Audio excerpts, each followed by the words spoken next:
Doctor, gracias por estar con nosotros. Gracias a usted. Por lo que hemos escuchado, ¿no? Por lo que ha pasado en el norte del país, por lo que ha dicho la presidenta de la autoridad de reconstrucción con cambio, que con cambio no tuvo nada, porque lo que hemos visto es que no se trabajó en nada en el tema del sistema de drenaje y obras en las quebradas que hubieran servido de mucho en estos tiempos de lluvia, ¿no? De la caída de precipitaciones que estamos viviendo en los últimos días. ¿Qué opina usted al respecto? Hay un aforismo de gestión pública que dice que lo que importa son los resultados y no los discursos. ¿No? Lo que acabamos de escuchar de parte del ministro de Defensa, me queda duda si es ministro de Defensa o es jefe de INDECI, porque el ministro de Defensa está cumpliendo ahí dos roles, ¿no? Realmente nos habla de varias acciones que son reactivas. O sea, el Perú es un país que está monitoreado constantemente. Todos sabemos cuáles son las ventanas meteorológicas de lluvias en el norte, el friaje en el centro, en el sur del país. El Yaku. En este caso es un tema del ciclón del Yaku, pero con el ciclón, los ciclos de lluvia se dan. Y lo que existe claramente es que, por ejemplo, tenemos en las quebradas, tenemos poblaciones asentadas.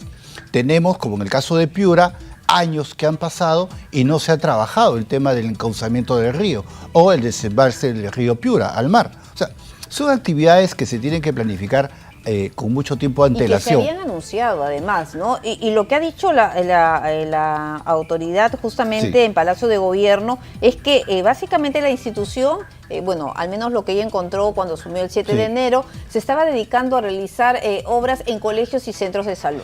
Y mire, nada en quebradas, nada del tema del sistema de drenaje, que se prometió además en su momento. La Autoridad de Reconstrucción con Cambios, que hoy día podríamos llamar la Autoridad de Reconstrucción sin cambios, ¿no? Realmente ha construido muy poco, ha realizado actividades sobre todo de transferencias presupuestales a los gobiernos regionales, cuando realmente se supone que es una autoridad especializada, técnica, que tiene que darle soporte a los gobiernos regionales para realizar las obras. Entonces estamos hablando de una ventana de 5 años de gestión pública ineficiente. Ahora, ahí hay un tema que hay que tomar en cuenta, considerando todos los males de los cuales venimos saliendo, de un proceso de gestión pública que se fue desarmando con el nombramiento de gente que no tenía el perfil. Si algo hoy día se tiene que preocupar la presidenta Boluarte es justamente de verificar que la designación de cargos en su gobierno cumplan perfiles, pero más allá de los perfiles propiamente profesionales, tengan la experiencia y la capacidad de decidir las acciones, ¿no? Claro, porque pueden tener experiencia, ser personas que tienen una foja impecable, pero que lamentablemente no tienen la experiencia en el sector público, en la gestión pública, que es totalmente diferente además. Por supuesto. Porque es una maquinaria además que avanza, pues, todos sabemos, a paso de tortuga. Hay dos tipos de funcionario público, ¿no? Los institucionalistas y los personalistas. El institucionalista es el que trabaja para su entidad, trabaja para la sociedad. El personalista es el que trabaja para él, para la fotografía, ante la prensa, ¿no? ¿Y cree que hay algunos ministros del gobierno de Dina Boluarte que estén trabajando de manera personalísima para ellos? Por eso mencionaba, me llama la atención lo del ministro de Defensa teniendo la experiencia que tiene, que hoy día esté hablando pues de temas que han debido preverse previamente, ¿no? Entonces, no es una cuestión de sorpresa. Y eso siempre nos pasa, ¿no? Nos desborda la situación. Así es. Entonces, pero no debiera ser, como digo, desde la cabeza de lo que es la conducción de la gestión pública en el país, que es la presidencia del Consejo de Ministros, las disposiciones de gestión tienen que ser claras y directas, ¿no? O sea, ese tema de decir, bueno, ¿sabes qué? Ya está lloviendo y voy a desplegar, voy a declarar emergencia. Mañana voy a ir. Así es. El gran problema de la declaración de los estados de emergencia en la gestión pública es que relaja los procesos de adquisiciones. Entonces, son como dos caras de la misma moneda, ¿no? Por un lado quiero eficiencia, pero por el otro lado tengo que tener control. Cuando yo declaro situaciones de emergencia y abro la compra pública para que la compra se haga de manera directa, entonces pierdo control sobre la... Entonces tenemos que tener cuidado con sobre esas todo cosas. por lo que hemos vivido, ¿no? Pero por supuesto, ¿no? Y sobre todo por lo que vemos, ¿no? Porque comentábamos es. Más temprano con nuestros equipos que están en el norte y veíamos pues en pleno malecón, donde una calle parece un río, una estatua al amor, a una pareja que se está besando, y en eso invertido y ha dado prioridad la autoridad regional. Ese es un punto, porque por ejemplo hoy es un día importante, hoy ya se ha publicado la ley que vuelve a otorgar a la SEDENA, a la Secretaría de Defensa Nacional, el posicionamiento dentro de lo que es la presidencia del Consejo de Ministros como un órgano rector de lo que es el sistema de defensa nacional. ¿Y eso es bueno o no? Pero es muy bueno, ¿por qué? El sistema, la SEDENA como Secretaría de Defensa Nacional, hasta el año 2016 era el órgano encargado de la conducción de todo el tema del Sistema de Seguridad y Defensa Nacional, y uno de sus órganos es el Sistema Nacional de Gestión de Riesgos de Desastre. Y es el único sistema que a nivel constitucional dirige la Presidenta de la República y que además tiene alcance nacional porque tiene oficinas en cada entidad del sector público.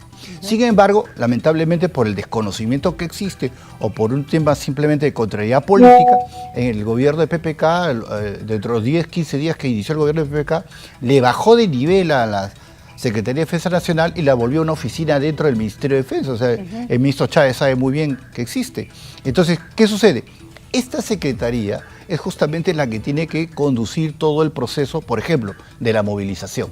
Para eso hay un reglamento de movilización, tanto de los activos militares como de los activos civiles. Para apoyar en la zona. Por supuesto, ¿no?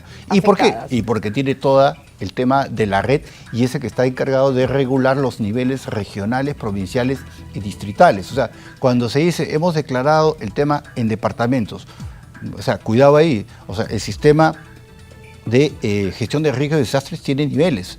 El primer nivel es el distrital. Los alcaldes distritales no pueden reducir su labor. Y hay de hecho que hacer cambios legislativos agresivos y por eso digo que hay que tomar decisiones.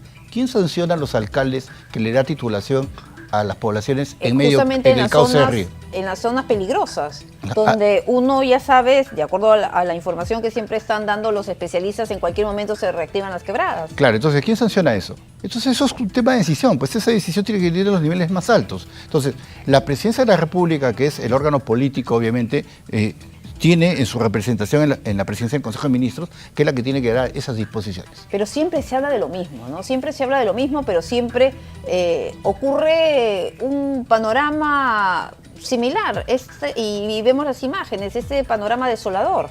Eso sí, el 2019 yo publicaba un artículo justamente eso, o sea, gestión de riesgo de desastres y gestión pública. O sea, 2019, ¿cuántos años ha pasado? Ya han pasado casi 4 años, o sea, y el escenario es el mismo. ¿Y por qué es el mismo? Nuevamente, ese es un mal de la gestión pública. ¿Cómo tenemos el proceso de selección? Si, por ejemplo, PCM, ahí tiene que afinar muy bien sus procesos. O sea, y en general en cualquier nivel de administración pública. Si vamos a nombrar amigos a los cargos, estamos fritos. O sea, tiene que haber experiencia, tiene que haber capacidad de decisión. Como dicen, hay que tener claro lo que viene. Y todos sabemos, en materia de gestión de riesgo y desastres, tenemos por lo menos casi un poco más de 20 años que existen los estudios del ingeniero Kuroiwa, que paz descanse, ya están identificadas. Acá no se tiene que hacer ninguna evaluación. Aquí no hay nada que inventar, ya están identificadas las cosas. Lo que hay es que tomar decisiones claras, ejecutarlas y hacer un buen planeamiento. O sea, no hay capacidad de gasto tampoco, no hay capacidad de gasto porque también ahí hay un nivel de preparación de los técnicos de las regiones y también desde Lima. Y no solo que no haya capacidad de gasto, sino que se gasta en tonterías. O sea, como este estatua que a mí me ha llamado la atención. No es posible que en Piura en este momento estén faltando bombas de agua.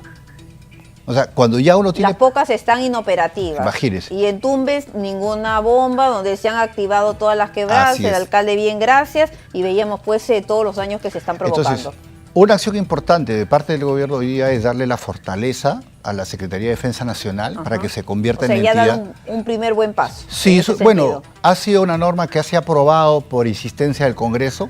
La PCM había observado, cosa que me pareció muy extraña porque viendo que el primer ministro, cuando era ministro de Defensa en la época del presidente Humala, fue quien impulsó que pasara SEDENA a PCM. Pero bueno, así es a veces la política, o la gestión va cambiando, el pensamiento de algunas personas, pero bueno, o sea, la Secretaría hoy ya por ley está a nivel de la PCM y hay que darle el soporte para que pueda conducir, como digo, el sistema de defensa nacional y dentro de ellos dar los lineamientos para el sistema de gestión de riesgo de desastre. Y ahí los actores importantes, CNPREP, INDECI, cumplir sus roles. Y el ministro de Defensa y los otros ministros también cumplir sus roles, ¿no? O sea, viajar solamente cuando es desastre, ese no es rol.